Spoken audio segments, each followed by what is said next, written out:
All right, everyone, let's get started.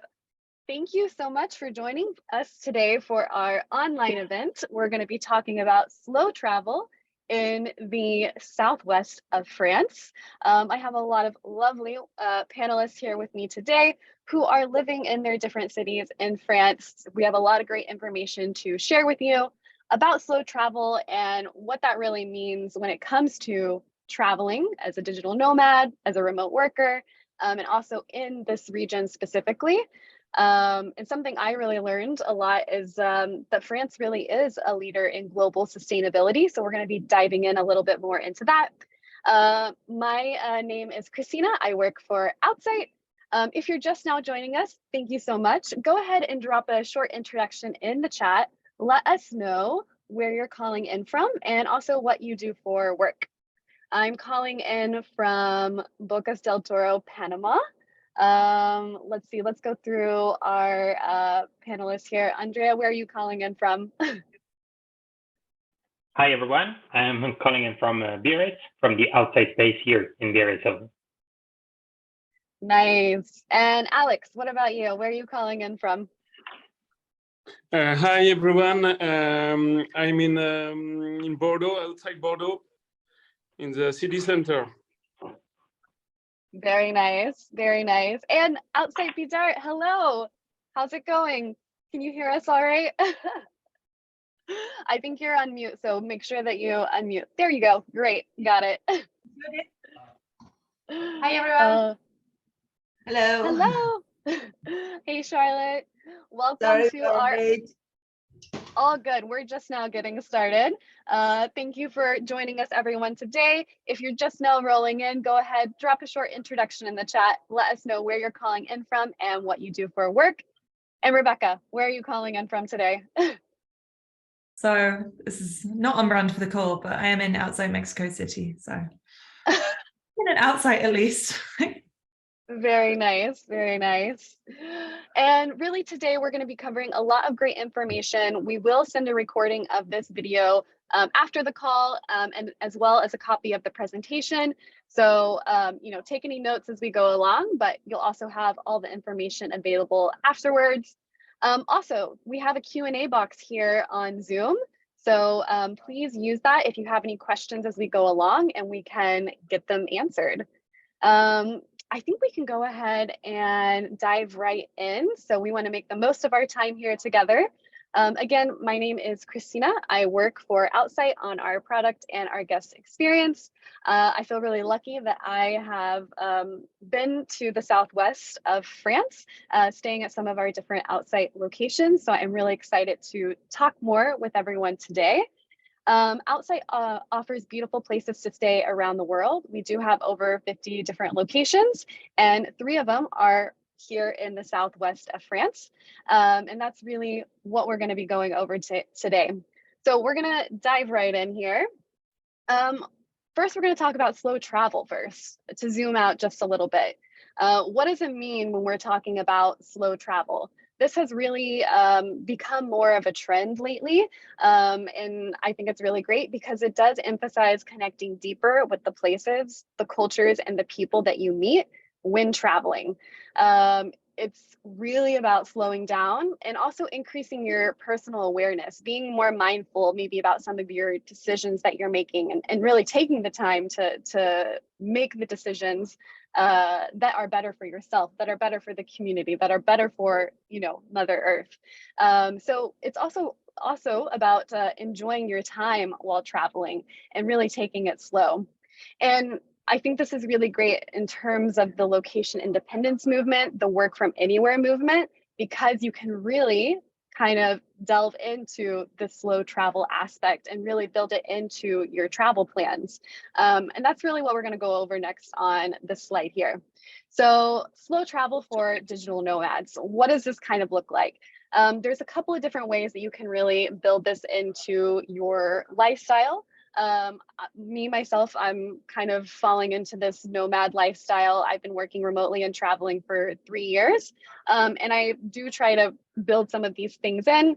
Right now, I am staying 1+ month in a location. And for me, this is one of the biggest ones because you can also save money on housing costs, but you also really avoid that travel fatigue and you really get to stay and know the location that you're in. Again, going back to kind of getting to know the place, the culture, the people who you're actually sharing your time with.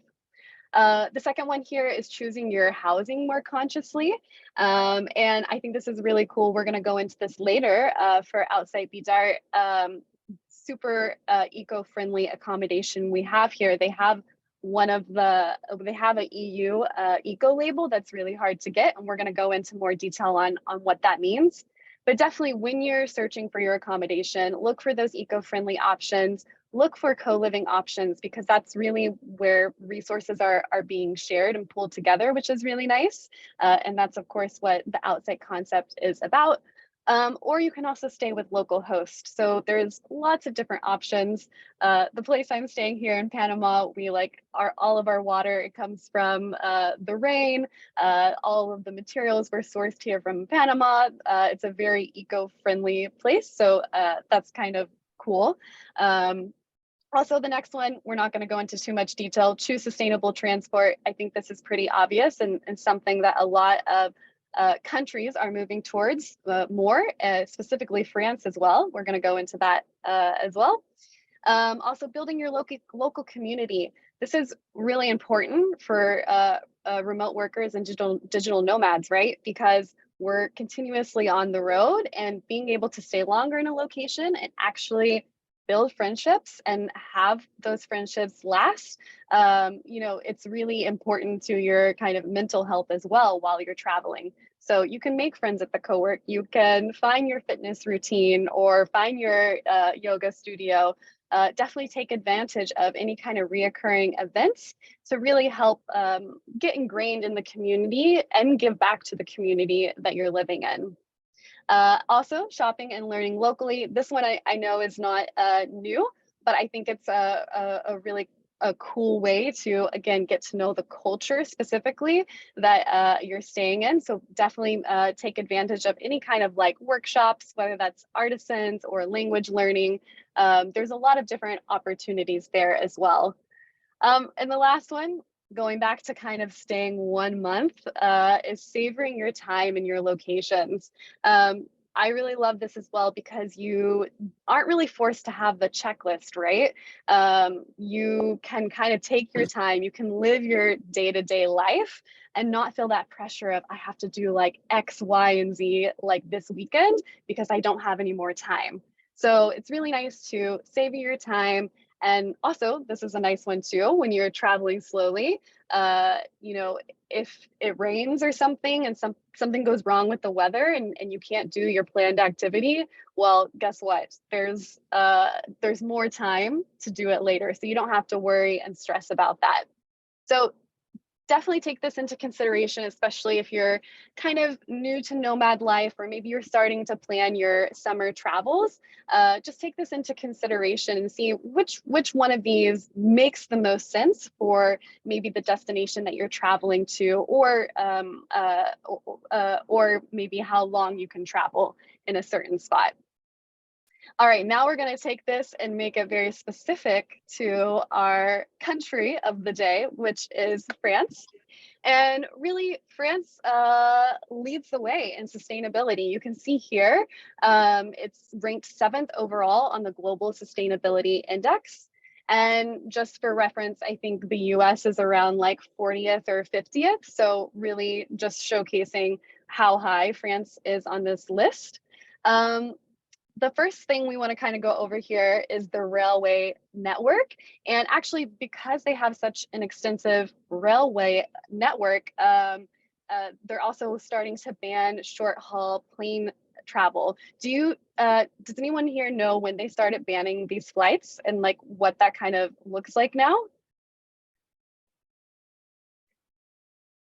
I think it was a couple of years ago they started. It's not actually in place for all the flights and all the time, but I think it's still in a work in progress thing. But yeah, it made a lot of buzz and a lot of discussion because it's quite a radical choice, and really shows, as you were saying, that the engagement is real and sincere, and that there are things that we can do to travel differently. And so if the government also takes place into that, it can go even faster. Yeah, absolutely. And I think there's also a new train that's being introduced next year that's even faster and more green. So maybe it's kind of this overlap, because you can't just take something away so quickly. You need a little bit of a transition. But that's super cool. And also when it comes to the I just talked about this earlier, the EU Eco Label for accommodation.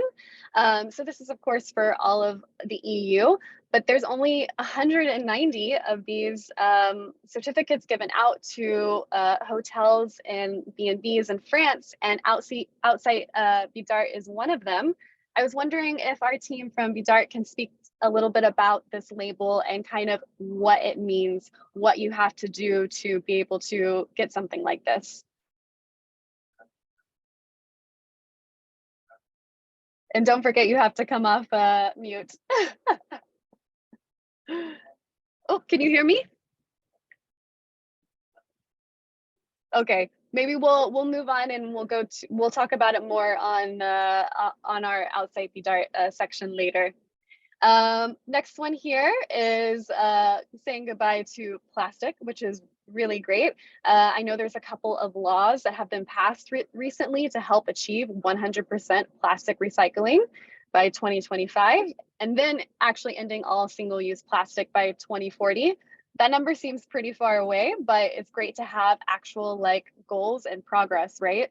And I think a lot of this and what you see here on this trend is that these are all kind of coming from the government, from laws, from rules, and really that is kind of the policies that are help setting the groundwork.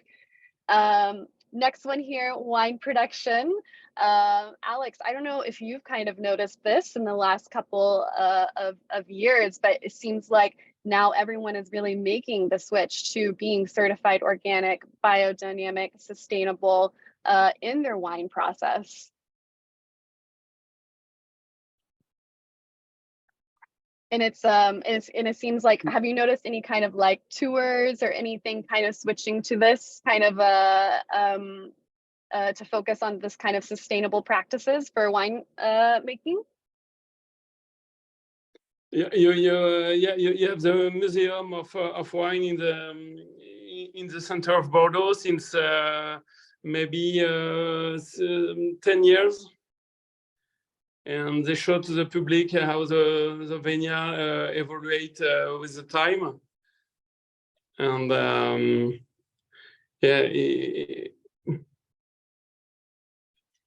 Nice. And then also kind of related to the wine is the food aspect. And this one is not a new rule or regulation, but I thought it was super interesting because supermarkets are required to distribute leftover food to charities. And of course, composting and also being able to, not have any food waste, that's such an easy way that so many of us can contribute to sustainability. Now, when it comes to getting around Southwest France, really, I think I have a little map here. You can kind of see on the diamond, this is where Paris is. You can, once you're in Paris, you can actually take the train pretty easily to Bordeaux or Biarritz. About how long does the train take to go from Paris to Bordeaux? It's 2 hours. You have the fast rail. It's 2 hours, and yeah, and you can get the plane. It's 1 hour from Roissy Charles de Gaulle. But we're not doing planes on this panel. We're only doing sustainable options. Yeah. There is two more hours to get from Bordeaux to Bayonne. So actually 4 hours by high-speed train can get you from downtown Paris to downtown Biarritz. Very nice. So that's actually that's pretty easy. That's yeah, it is. That's not so bad. And of course, we have getting around. Also, we have public buses. There's bike paths, depending on your what you're traveling with. I don't know if that would be a really good option. But also, I want to call out here the Atlantic cycling route. Alex, could you tell us a little bit more about this? Yes, Vélodicée is a part of cycling track in Europe, because Europe developed all cycling track in all European country, and one of them in France is they call it Atlantic cycling route, and it began in French Britain to Bilbao at the beginning of the Spain. It's all along the coast. Ooh, that sounds and beautiful. you have different steps, and you can stop in eco label hotels, and it's a new way to visit this part of France. And I'm curious for the group, is like kind of a cycling is that like a ecotourism that's kind of been around for a while? Like kind of traveling by bike, going down the coast, exploring? I think not recent, but it used to be a really niche thing, and now it's getting more and more popular. Also with the development of electric assisted bikes, I guess, it becomes much more accessible to everyone. You don't have to have skills or super high level of training to do so. So it's more and more like a thing that you can do with your family as well. And also the path that Alex was talking about, it's almost all of it is flat, so it's super easy to do. There is no many climbings or hills and ups and downs, so it makes it doable for almost everyone. But it's not recent. Like the Atlantic cycling route is something that is already always existed, but now it's getting more and more popular. It's very cool. More, and you can. Sorry, can you hear me? Yeah. Yeah. Sorry for my English. I'm not really good, but it's great to speak and to understand. I don't understand everything. You're speaking really fast.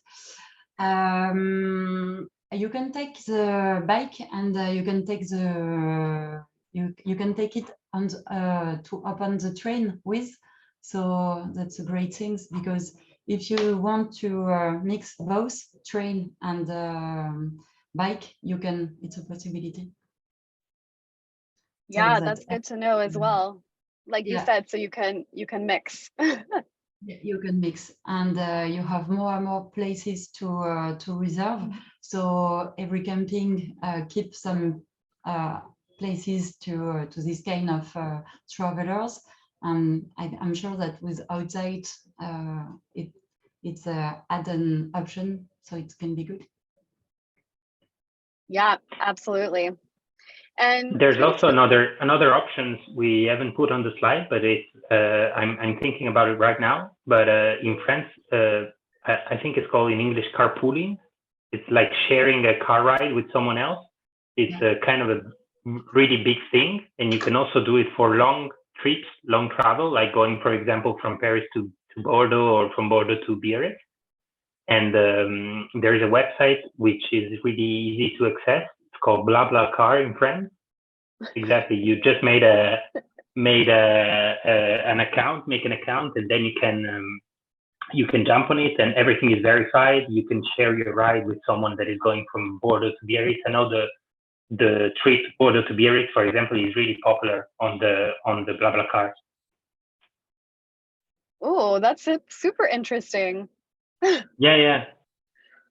And I just saw here in the chat you need a French phone number to do that, or does it matter? I don't know if it's compulsory or if you need the French room number to be contacted. I don't know about that. I thought it was open to everyone, since it's a website, like you basically just need to make an account, and then it's to chat with the drivers or with the other passengers. It just needs a bit more planning, I think, in advance, because you have to check times and everything needs to suit with your travel planning as well. But I think it's a different experience. Like, you can share the route with someone, maybe a local, and talk a bit more about the region.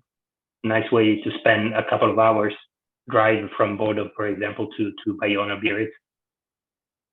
Yeah, absolutely. And having it that shared carpooling aspect, yeah, that's a really great option. Thanks for calling that out. So once maybe you get to Bordeaux, maybe it's by carpooling, maybe it's by train from Paris. When you actually get to Bordeaux, it's actually another easy train ride to Biarritz. So it's what, 2.5 hours. And once you're in Biarritz, it's like only a 30-minute bus ride to Outsite Bidart. So really the Outsite locations in this region are really easily connected to each other. They're not very far. So you can really hop up and down, go in any direction that you want. And it's very simple to get around, which is really nice, especially as a nomad myself. Like, I hardly ever rent cars. I like locations where there's public transportation. It's easy to get around, or you can just walk. So really nice to have this network of spaces that kind of fall into that. All right, now we're going to move on to our first kind of city here with Bordeaux. Alex, why don't you give us an overview of some of the green initiatives that are taking place here in Bordeaux? The Darwin, this first one sounds super interesting. Can you give us some more insight to what it's about? Yes, Bordeaux, since a few years, they developed the ecosystem, green ecosystem, and the famous one is Darwin. Darwin, it's an old military barrack that have been eco-rehabilitated. So it's become a touristic place because it's very famous. It's Bordeaux. There is first thing, there's a co-living now for green entrepreneur for green economy, for the startup. Most of the entrepreneurs have a co-living over there to make a network, and everything is sustainable in a green ecosystem. And as well, this place, Darwin, is become an artistic place where you can find a street art painter. And as well, people who make a lot of skateboarding and cycling. Yeah, and we were also talking before the call with Andrea, like you said, there was also like music festivals and like concerts and such. So it's really become like a place to be in town. Yeah, exactly. And you have a lot of restaurants with local products. It's it's a place animated all along there with festival, music concert, and everything like that. And it So also has sorry. It also has a co-working space, right? So if you're looking to maybe change up your work day from Outsite Bordeaux, maybe you can go also check out this place and work from there. Yeah, of course. Exactly. Yeah. And also kind of moving on here, kind of the environmental management in Bordeaux. It sounds like when it comes to kind of the nature efforts here, there's been quite a few different introductions and regulations to return the city to its biodiversity. Like you said here, no more pesticides in the parks or gardens. really being mindful of what the ground is by mulching instead of using other materials. And I'm also curious, what does this mean here? You said Bordeaux obtained its third flower of this certain label. Can you tell us a little bit more about that? Yeah, it's a label to say that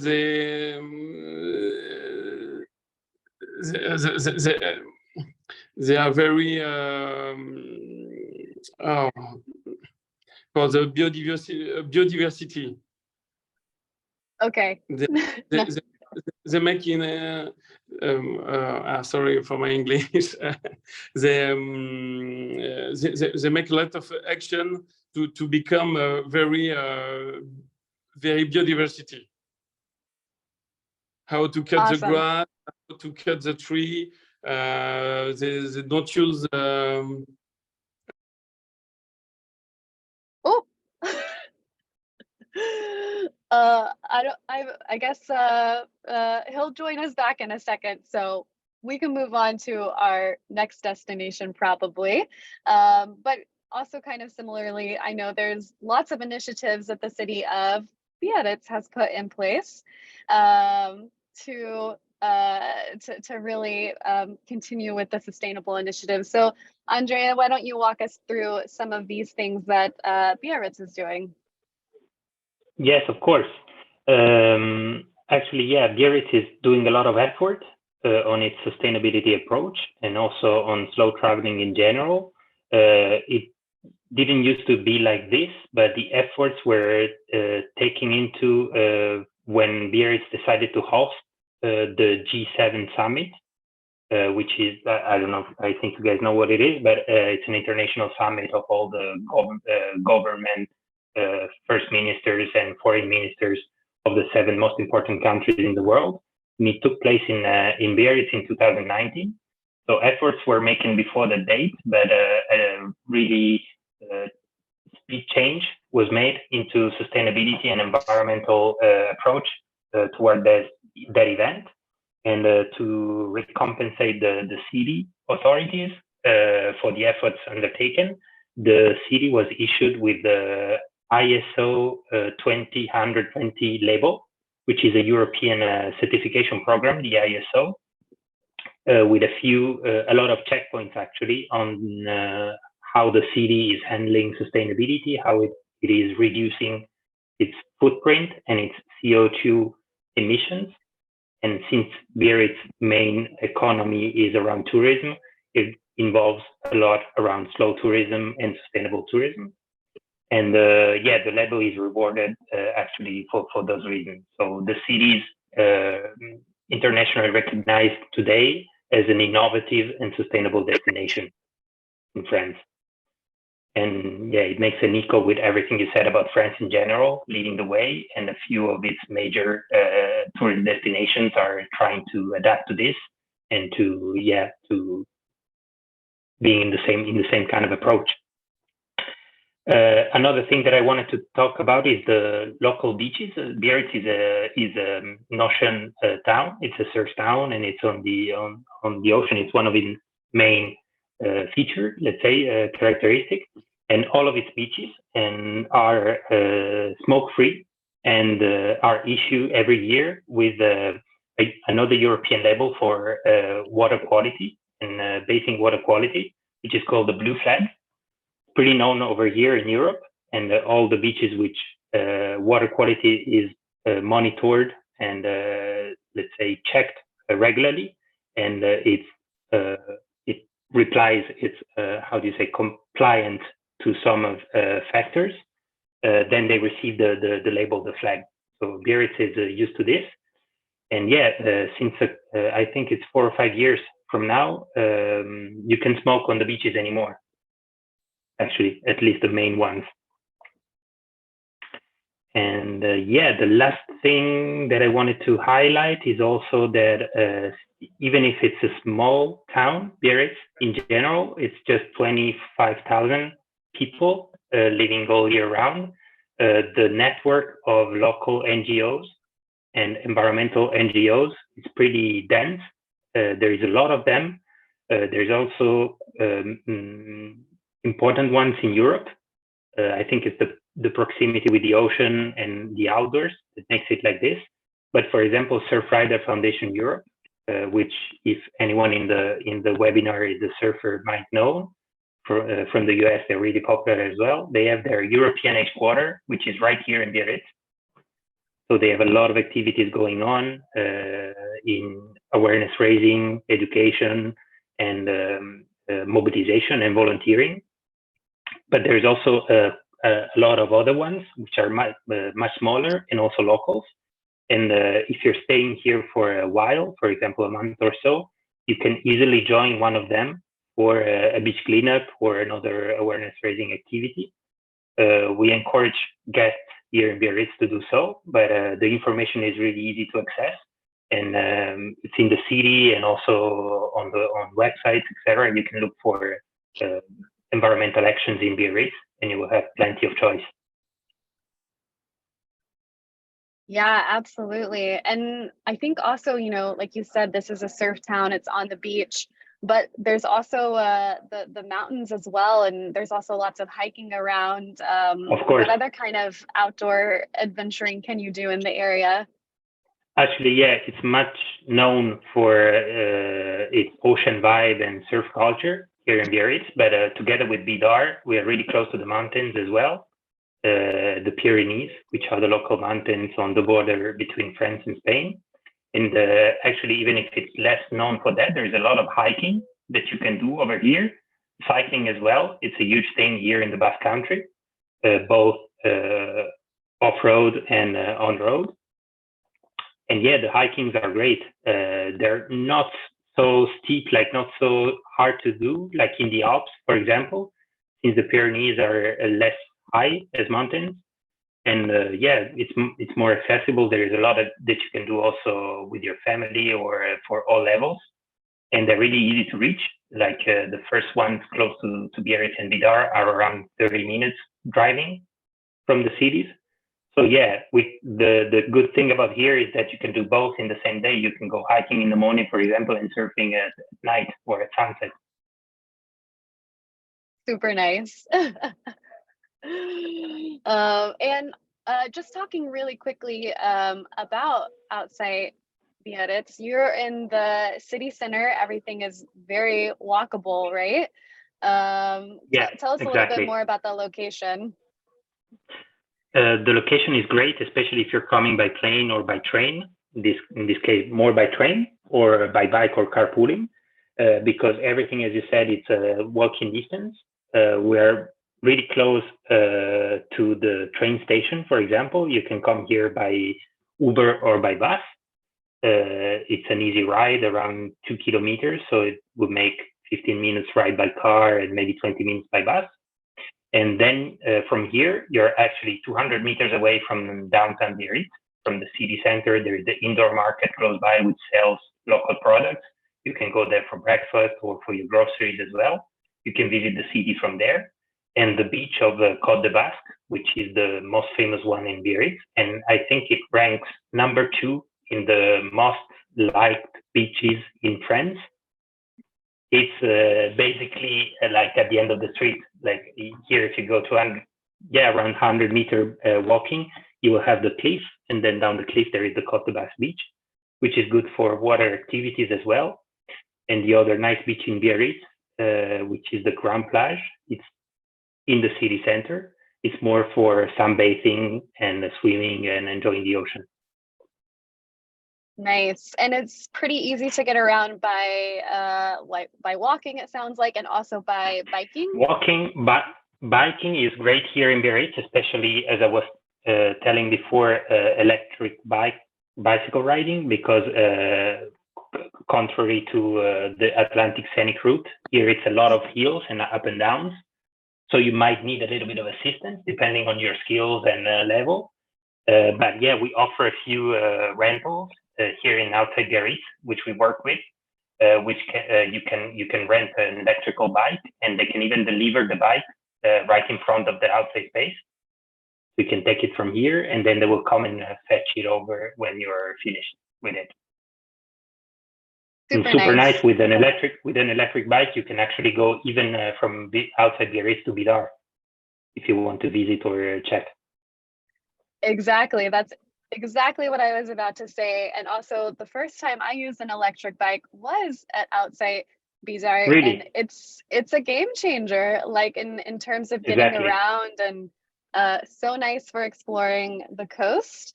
I guess if you're going from Biarritz to Bidart, about how long does it take?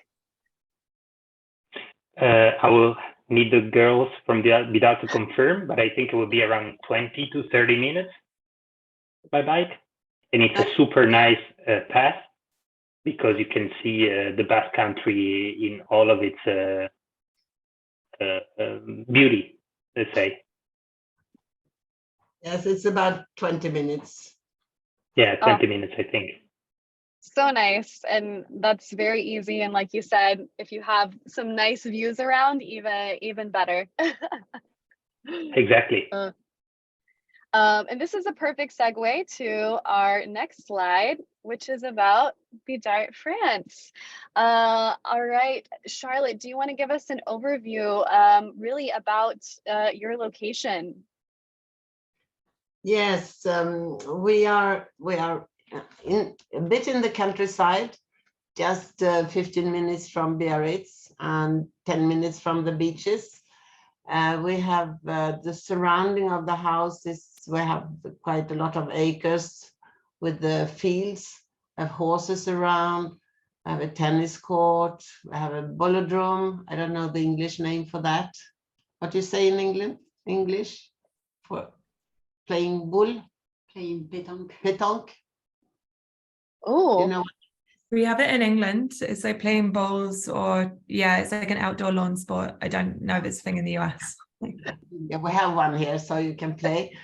And then we are eco-label, and eco-label is a label that it's quite hard to get. You have a lot of things you have to do with the water, take care of the water consumption, the electric consumption, and the waste consumption. And we were the first hotel in Aquitaine to have the label in 2008.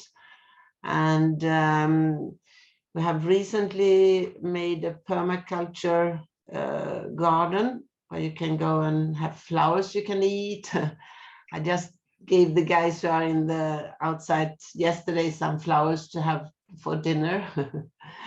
And you can go to the beach by bicycle or running down. It's 4 kilometers to the beach, and it's the second slide. You see the way to go to the beach, and it's a green road, and it's really nice. And then I think I will let Laurie talk a bit more about the touristic part and what we can do from our place. So I give over to Laurie. Hello again. Well, thank you, Outsite Biarritz, because you told already a lot of things, because you are just next door. In Bidart, it's a really small and local village, so it's really comfy, it's really cozy, and there's a great atmosphere. You can go and play pelota. It's a typical game from here. Have a walk on the beach. There is a departure of Le Sentier du Littoral, which is to hike along the coast, which is really nice. And you can go to Hendaye. In Hendaye, after you can take a little boat and continue your journey to Spain. Well, you have a lot of choice. So you can have a drink at the sunset at the beach or inland. There's like some art galleries, like a great library which open and with many activities. And it's close to Biarritz, it's close to mountains, so you really have the choice.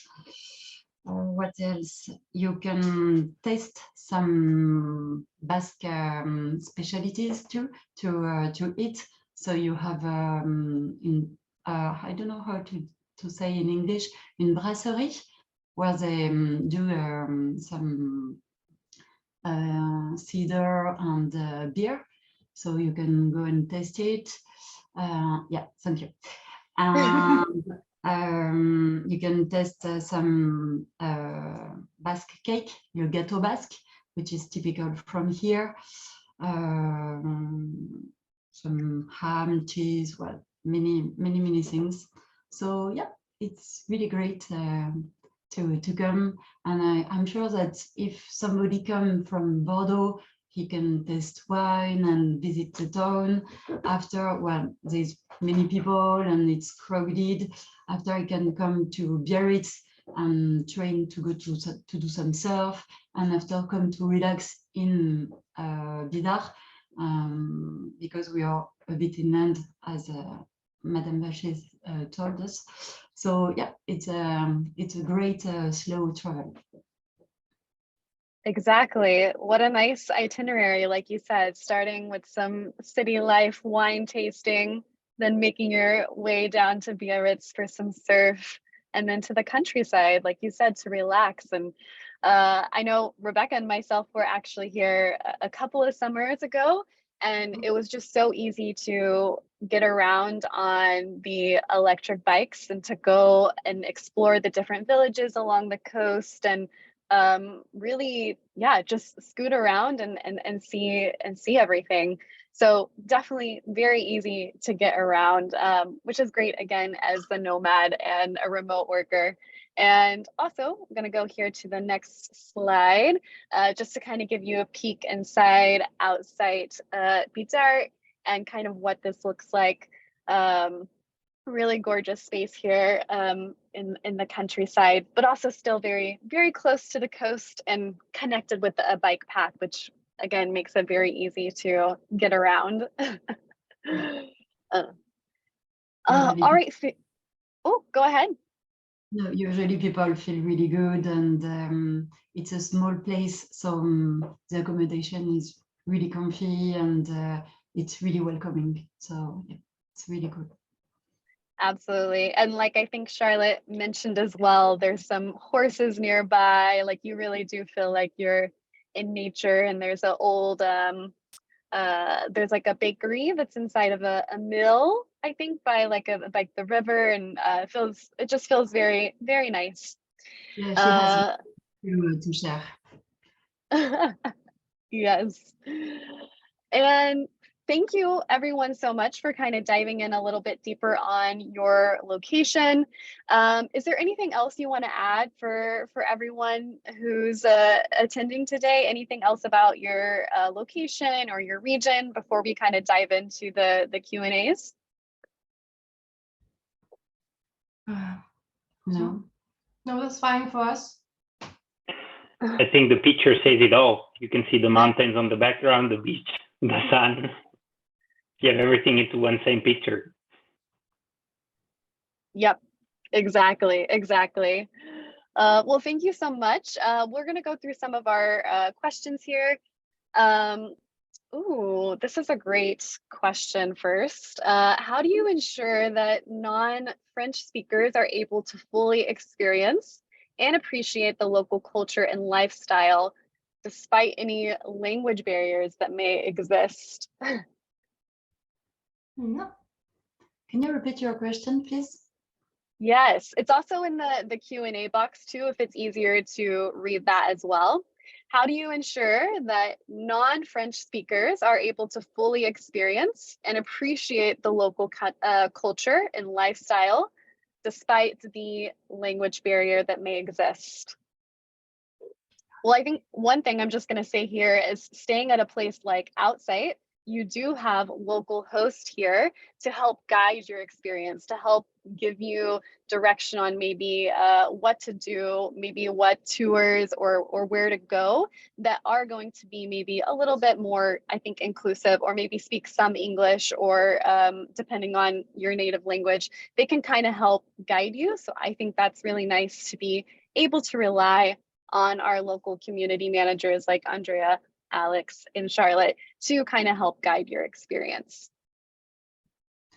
Well, there's many people now speaking English, and a lot of in the history of Biarritz, English used to come here all the time, so since ages. So it helps. It's people are really welcoming too, and it's a great place to stay, and because the atmosphere and the environment is really relaxed. Even us, we are living here, and after, when we go out of work, we go to the beach, we go to swim, we go to surf, we go to the mountain, we go to do many things, and we feel that we are on holiday. So that's a great lifestyle. And we are really at the border with Spain, so many people too speak Spanish. There is a great melting pot. Since 10 years, I found that Biarritz is moving more and more. So yeah, it's a lot of foreign people love to come here since ages. So yeah. That's what I was saying, and also the international aspect, as she was saying, it's growing bigger and bigger after COVID, I think, and with the whole working from home thing. There is a lot of international people coming even to live here in Biarritz on the long term. So things are getting more and more internationally, and English is it's spoken almost everywhere in Biarritz. Even the official touristic information, like the tourist office, etc. Everything, you can easily find everything that you look for in English. Yes, and that's very helpful for kind of bridging that language barrier gap.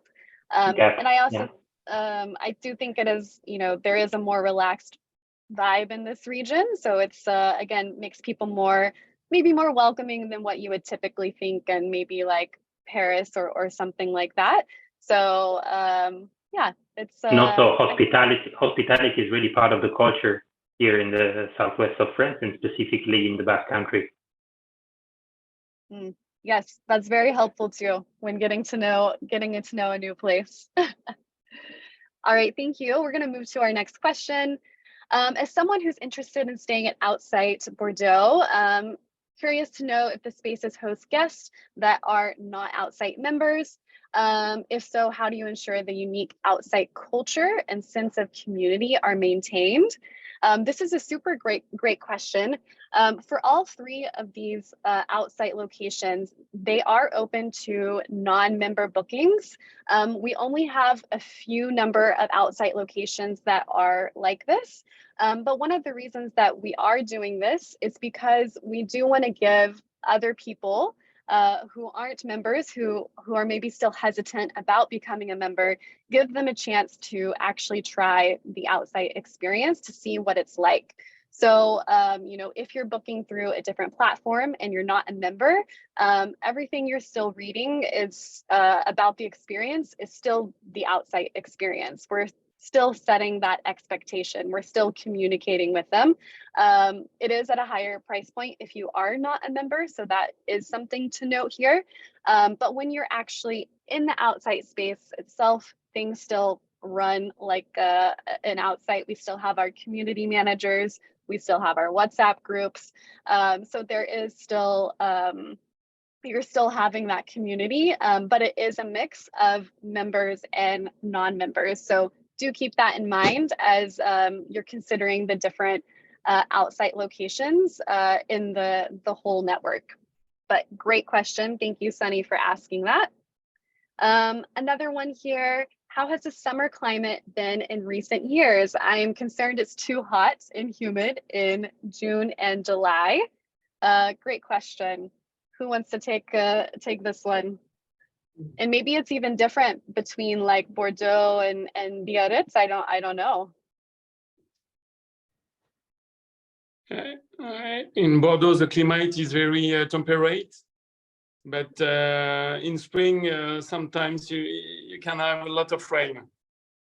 But the weather is quite the same during the summer. It's sun and sun. And what about? The same in Biarritz and in Bidart, the climate is really temperate too. It's really, well, you have to take your umbrella and your bikini in the car all the time because you don't know if it's going to rain or to be hot weather. But sorry? It changes often.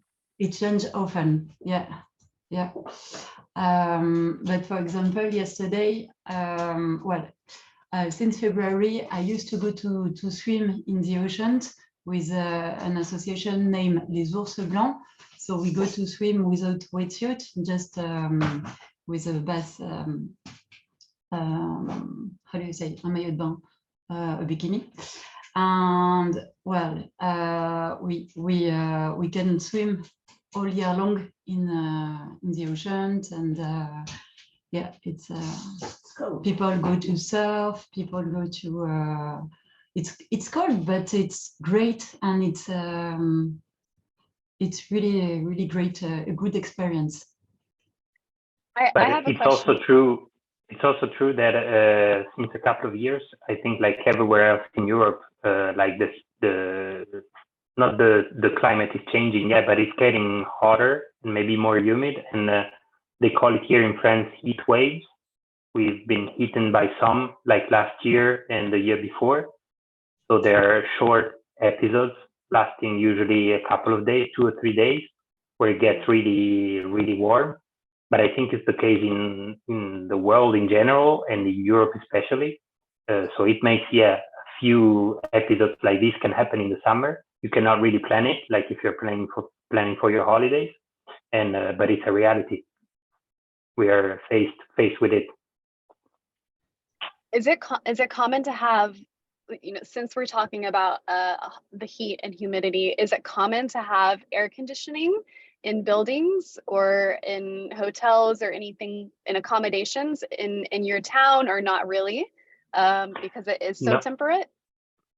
I don't know. I speak for here, Biarritz, and for the Outsite, which is in an old house, which has been renovated, but it still has the charm of an old house.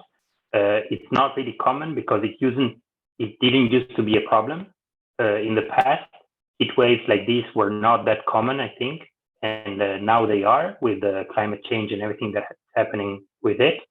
So I think, yeah, the major problem is that houses and facilities in general are not equipped, like in places where it's always hot, it's always been hot, and it will always be. There's air conditioning everywhere. Here it's not the case. Even in the summer, in like, I don't know, I've been here for 10 years, and at the beginning when I came, it was rare to have more than 20, 25 degrees. It happened a few days during the summer. Now it's more common. Here in Bidart, the walls are really thick, épais, yeah, and so it keeps fresh into the house. Nice. And we're going to move on to our next question, which I really love as a remote worker. As someone who works on documentation frequently, I have an extra monitor, or having an extra monitor can greatly enhance my productivity and efficiency. Have you considered providing extra monitors as an amenity at Outsite locations? Really, this has come up multiple times because, again, we're always trying to think of ways to improve the guest experience. But it is a little harder when you have these kind of smaller things that can be moved around. But I don't know if based on the people that you've been hosting at your locations, have people been traveling with the second monitor? I know sometimes the monitors actually get left behind and then another member takes it over, and then it kind of just belongs to the space eventually. I know a lot of people do different things for the second monitor as well. Maybe they have an iPad they set up next to their computer. I don't know, have y'all noticed anything in your spaces?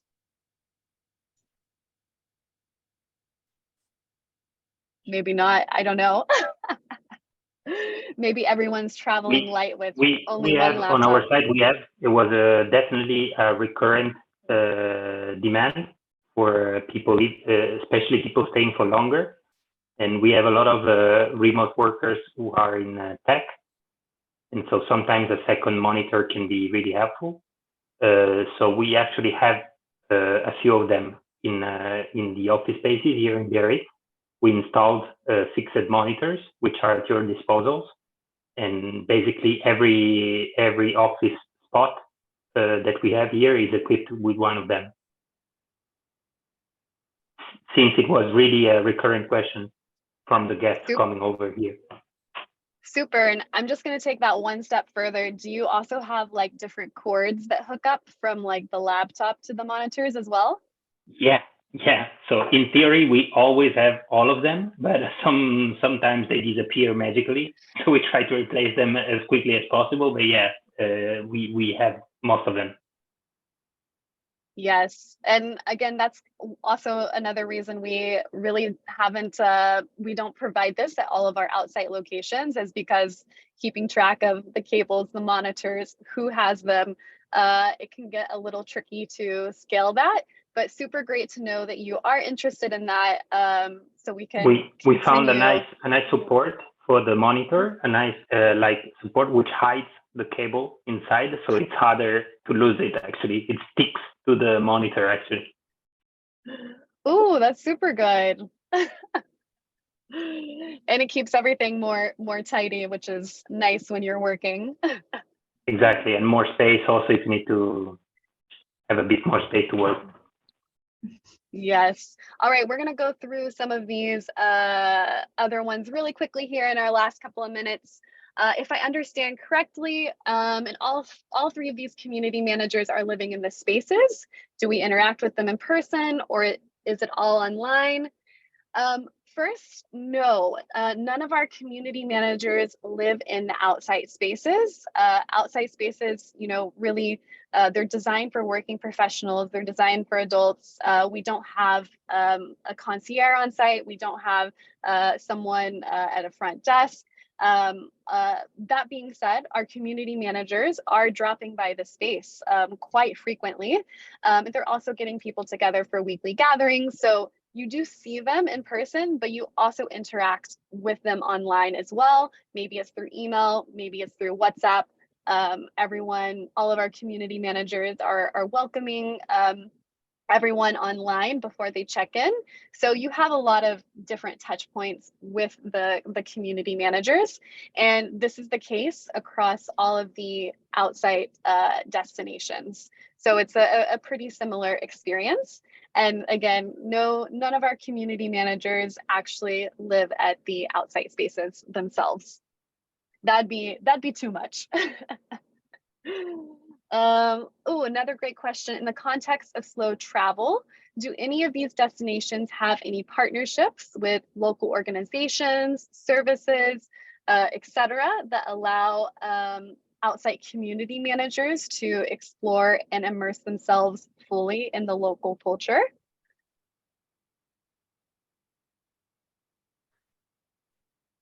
So I know in Bordeaux, we do have a partnership with a local company that does different food and wine tours, which is really nice. Let's see, anything else here? I know you mentioned Surfrider, but for Biarritz, but I don't think it's like a special partnership. It's more they just do a lot of engaging public events that are easy to join. Exactly. For what concerning partnerships, it's more on the activities that we offer to the guests while they're here. We try to work with locals, as I said earlier, for bike rentals, for surf classes, we have the sport coach as well, a swimming coach. Like all these people are living close by, close to the space, and they're living in Biarritz and working over here. So they're more locals in this side. Absolutely. And I know for Outsite Bidart, I think you have a lot of different connections, especially when it comes to gastronomy and food, when it comes to having different classes and learning from French chef. Could you give us a little more insight there on some of the different relationships that you maybe have where for different experiences that you can help our Outsite members have? Yeah, we are working with a lot of chefs, different one with different specialties, but also with some soft school, with bikes, with pelota. We have different partenariat. So yeah. And pelota, just for a little context, is like a game that's specific. It's like a sports game that's specific to the Basque region, correct?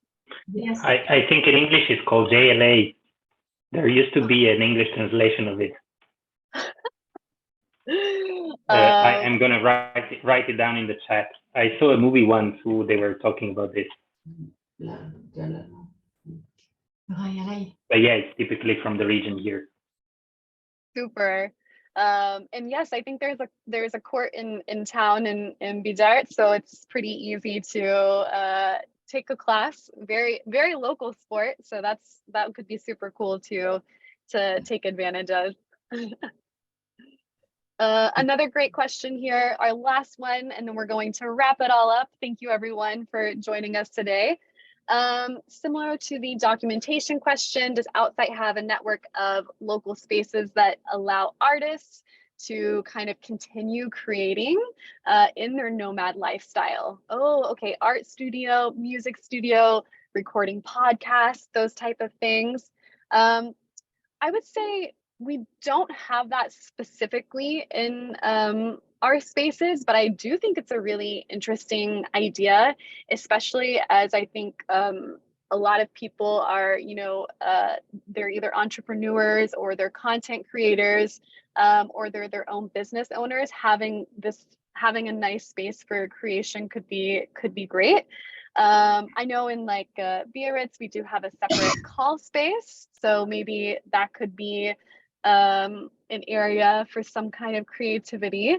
But otherwise, maybe you'll have to find a local studio, go out and actually immerse yourself a bit more in the local culture and make those connections we've been talking about, and kind of find a space that way. That would be my advice. That's a good one. Oh. Perfect. Well, thank you everyone so much. I know we're at our time and I want to be mindful of everyone's day. Thank you so much to our panelists for sharing all your insights and information about your different locations and about France in general. Again, we're going to be sending out a recording of this to everyone. Thank you everyone for joining us today. Super great to have you here and hope to see you on the road, maybe on the train, maybe on the bike, maybe walking through town, and also maybe in this lovely, beautiful region of southwest of France. Thank you, everyone. Thank you. Bye, everyone. Thanks for your question and for the chat. Anytime. Ciao, ciao. Goodbye. Bye, everyone. Bye. Goodbye. Ciao.